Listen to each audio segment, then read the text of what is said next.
Assalamualaikum warahmatullahi wabarakatuh. Nama saya Akas Depri Ariando, NPM 1912011266. Saya ingin menjelaskan analisis saya tentang 43 kabupaten kota di Indonesia yang akan diberlakukan PPKM Mikro mulai 6 Juli sampai 20 Juli 2021. PPKM Mikro adalah pembatasan kegiatan yang dilakukan untuk menekan angka infeksi pandemi COVID-19. Ada sekitar 43 kabupaten kota di luar Pulau Jawa dan Pulau Bali yang akan ditetapkan PPKM Mikro mulai 6 Juli mendatang. Karakteristik COVID-19 yang merupakan aspek kesehatan menjadikan pemerintah harus melakukan kombinasi pendekatan bencana merujuk pada Undang-Undang Nomor 24 Tahun 2007 dan pendekatan kesehatan merujuk pada Undang-Undang Nomor 36 Tahun 2009. Kedua pendekatan ini sangat berpengaruh pada pembagian urusan pemerintah pusat dan pemerintah daerah dalam menangani pandemi COVID-19 di Indonesia.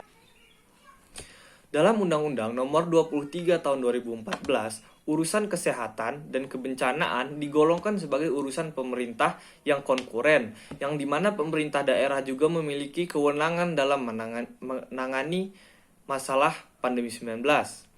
Akan tetapi, pada tahun 2020, pandemi COVID-19 ditetapkan sebagai bencana nasional melalui Kepres nomor 12 tahun 2020. Yang menjadikan peran pemerintah pusat lebih dominan dari peran pemerintah daerah dalam penanganan COVID-19. Dalam penerapan PPKM Mikro di 43 kabupaten kota di seluruh Indonesia, hubungan, koordinasi, dan kerjasama yang baik antar pemerintah daerah dan pemerintah pusat menjadi poin yang terpenting dalam kelancaran PPKM Mikro di Indonesia. Hubungan pemerintah daerah dengan pemerintah pusat dalam menangani kesehatan dan kebencanaan dalam hal ini pandemi COVID-19 sudah diatur dalam Undang-Undang Nomor 23 Tahun 2014, di mana urusan pandemi COVID-19 merupakan urusan bersama pemerintah pusat dan pemerintah daerah. Berkaca dari kejadian PSBB pertama saat pandemi COVID-19 baru pertama kali menyebar di seluruh Indonesia, di mana saat itu banyak daerah yang terlebih dahulu melaksanakan PSBB sebelum ada perintah dari pemerintah pusat seperti Provinsi DKI Jakarta dan Kota Tegal. Akan tetapi di saat yang sama pula banyak daerah yang tidak melakukan PSBB. Jadi daerah PSBB di Indonesia tidak dilakukan secara serentak. Kita ambil contoh misal Provinsi DKI Jakarta, di mana saat itu Provinsi DKI Jakarta sudah melakukan PSBB, dan di saat yang sama Provinsi Jawa Barat belum melakukan PSBB. Saat itu hampir lebih dari setengah karyawan swasta maupun pegawai negeri sipil di Provinsi DKI Jakarta merupakan warga Bekasi, Bogor, dan Depok, di mana ketiga kabupaten tersebut merupakan daerah dari Provinsi Jawa Barat yang belum melakukan PSBB, menjadikan pandemi COVID-19 susah untuk berakhir di Indonesia. Bahkan sampai saat ini belum juga menemukan titik terangnya.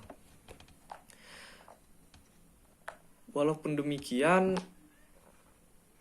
penerapan PKM Mikro saat ini diharapkan dapat menekan laju infeksi COVID-19.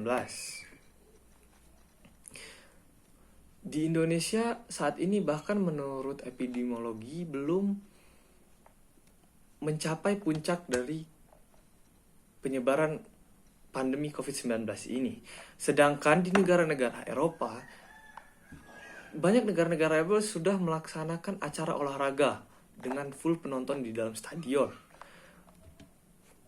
Diharapkan dengan sinergi dan hubungan yang baik antar pemerintah daerah dan pemerintah pusat, dan pemerintah pusat dan pemerintah daerah tidak saling mengedepankan urusan dan ego masing-masing, pasti PPKM Mikro di Indonesia akan berhasil dan akan menekan angka infeksi COVID-19, dan aktivitas akan kembali seperti sedia kala. Tentu juga hal tersebut harus didukung oleh masyarakat, karena maupun Indonesia akan melakukan lockdown sekalipun, jika masyarakat tidak patuh terhadap protokol kesehatan, maka PPKM mikro ataupun lockdown, PSBB, dan lain-lain akan sia-sia. Sekian analisis dari saya. Kurang lebih saya mohon maaf. Wassalamualaikum warahmatullahi wabarakatuh.